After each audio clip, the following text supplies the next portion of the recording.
Hi students, हम पढ़ रहे हैं 11th क्लास फिजिक्स का chapter number 2 units and measurement. इससे पहले वाले वीडियो हमने डायमेंशंस पढ़ा, डायमेंशनल फार्मूला एंड डायमेंशंस के यूजेस पढ़े थे कि डायमेंशंस को किसी फार्मूले या फिजिकल रिलेशन की करेक्टनेस चेक करने के लिए हम उसे यूज़ करते हैं। कोई नया फार्मूला या फिजिकल रिलेशनशिप डिराइव करने के लिए हम उसको यूज़ करते हैं एंड हम उसको किसी भी फिजिकल रिलेशन को एक सिस्टम ऑफ यूनिट से दूसरे सिस्टम ऑफ यूनिट में कन्वर्ट करने के लिए भी यूज़ करते हैं। ठीक है, इतने सारे यूजेस होने के बावजूद भी इसकी कुछ लिमिटेशंस है, वो लिमिटेशंस हम आज पढ़ते हैं। तो हमारा टॉपिक है आज का लिमिटेशंस ऑफ डायमेंशनल इक्वेशंस। ठीक है, डायमेंशनल इक्वेशंस मतलब वो डायमेंशनल फार्मूला ही है। फर्स्ट लिमिटेशन है इसकी, this method does not provide the value of proportionality constant. ठीक है, कि यानी कि इसके कहने का मतलब ये है कि ये मेथड जो है प्रोपोर्शनलिटी कांस्टेंट की वैल्यू नहीं देता है। कल मैंने एक पढ़ा था फार्मूला डिराइव करने वाला। फार्मूला डिराइव करने वाले में हमने देखा था टाइम पीरियड जो है डिपेंड कर रहा था length and acceleration due to gravity पर। ये साइन कांस्टेंट, ये प्रोबेबिलिटी साइन हटाने के लिए हमने के इंट्रोड्यूस किया था कांस्टेंट। ये कांस्टेंट लास्ट जब फार्मूला डिराइव हो गया था तब भी हमारे पास एक कांस्टेंट के ही रहा था, यानी कि हमारा फार्मूला जो लास्ट आया था वो ये था के √L/G।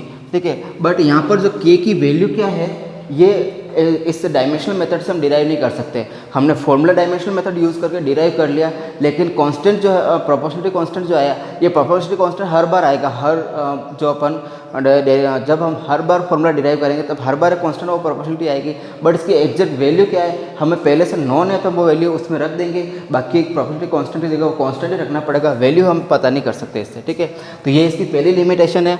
एंड सेकेंड है, this method can not derive composite relations like ये फॉर्मूला है 1/f is equal to 1/v minus 1/u। ठीक है, फोकल लेंथ का एक फॉर्मूला है ये।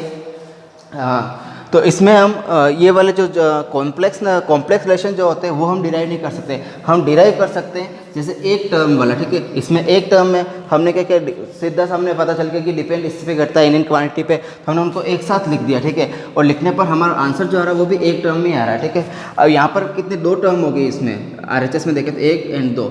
इस टाइप के जो प्लस माइनस में जो फॉर्मूले आएंगे, यानी कि 2 टर्म्स 3 टर्म्स जो वो अपन इससे डिराइव नहीं कर सकते हैं। ठीक है, तो ये इसकी दूसरी लिमिटेशन है कि कॉम्प्लेक्स रिलेशन जो होते हैं वो हम इससे डिराइव नहीं कर सकते हैं डायमेंशन यूज़ करके।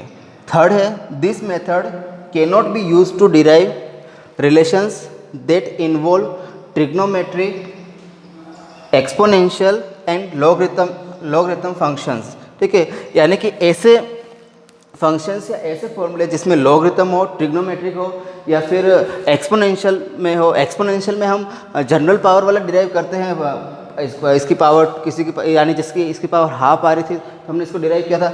लेकिन कुछ दूसरे जो इस टाइप का एक्सपोनेंशियल में n is equal to n0 e to the power -t, मतलब यहाँ पे ये पावर में आ रहा है t, इस -t इस e के पावर में आ रहा है। तो इस टाइप के जो फॉर्मूले होते हैं ये इससे डिराइव नहीं किए जा सकते हैं। उसके अलावा जैसे इस तरह से कोई फॉर्मूला है a sin ω_t, तो यहाँ पे ये ट्रिग्नोमेट्रिक फंक्शन यूज हो रहा है। ठीक है, तो ट्रिग्नोमेट्रिक फंक्शंस वाले जो फॉर्मूले होते हैं या उन फंक्शंस कहते हैं उनको हम डिराइव नहीं कर सकते। ठीक है, लॉग वाले फंक्शंस हम डिराइव नहीं कर सकते हैं, log a